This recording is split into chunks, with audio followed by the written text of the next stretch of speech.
Hello అందరికీ welcome back to our channel Andhra sisters.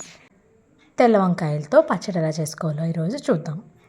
దీనికి కావాల్సిన పదార్థాలు: తెల్ల వంకాయలు పెద్దవి 2 లేక 3, నూనె, ఆవాలు, శనగపప్పు, మినపప్పు, ఎండుమిరపకాయలు, కరివేపాకు, కొత్తిమీర, పచ్చిమిరపకాయలు, పల్లీలు, ఉప్పు, టమాటాలు. తయారు చేసుకునే విధానం: ముందుగా పెద్దవైన తెల్ల వంకాయల్ని శుభ్రంగా కడిగి చుట్టూ నూనె రాసి నిప్పుల మీద కాల్చాలి. యాక్చువల్గా నిప్పుల మీదే కాల్చాలి. టైం రీత్యా ఈ రోజుల్లో జరిగే వాటి రీత్యా స్టవ్ మీద కాలుస్తున్నాం. స్టవ్ మీద కాల్చడం అన్హెల్దీ అని అనుకునే వాళ్ళకి పై తొక్కంతా తీసేసి లోపల కుక్ అయింది మాత్రమే వాడుకుంటాం కాబట్టి నో మ్యాటర్ అండి. ఆ సెగ తగిలిన చోటంతా మనం తిన్న లోపల కుక్ అయిన పార్ట్ మాత్రమే తింటాం. So this is also a better part of cooking అనమాట.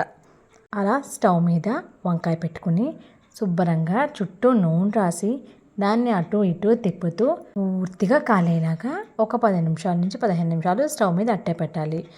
అలా కాలిన వంకాయల్ని చల్లనీళ్ళల్లో పెట్టి చల్లారనివ్వాలి. ఈలోగా ఇంకొక స్టవ్ మీద ఒక మూకుడు పెట్టుకొని దాంట్లో కొంచెం నూనె వేసుకుని 2 స్పూన్ల శనగపప్పు, 2 స్పూన్ల మినపప్పు, కొన్ని ఎండుమిరపకాయలు, ఆవాలు, కొంచెం పల్లీలు వేసి వేపుకోవాలి.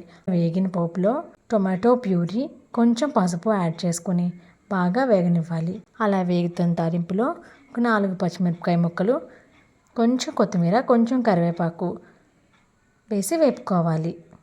ఇలా వేగిన దాంట్లో కొంచెం కరివేపాకును కూడా యాడ్ చేసుకోవాలి. ఈలోగా పక్కనే చల్లారుతున్న వంకాయలు తీసి పైన అంతా పీల్ చేసుకోవాలి. పైన పీల్ చేసుకొని ముచ్చుకు కట్ చేసి వేడినంతా చల్లారాక మొత్తం వంకాయనంతటిని సెపరేట్ చేసుకుని నీట్గా క్లీన్ చేసుకుని మగ్గిన టమాటో మిశ్రమంలో కలపాలి. తగినంత ఉప్పు వేసుకుని సర్వింగ్ బౌల్లోకి తీసుకుంటే వంకాయ పచ్చడి రెడీ. గార్నిష్ కావాలి కదా మరి, పైన కొంచెం కొత్తిమీర కానీ కరివేపాకు కానీ జల్లుకొని వేడి వేడి అన్నంతో లాగించేస్తే ఉంటుంది. ఆహా! Thank you for watching our videos. Like, share, subscribe to Andhra Sisters.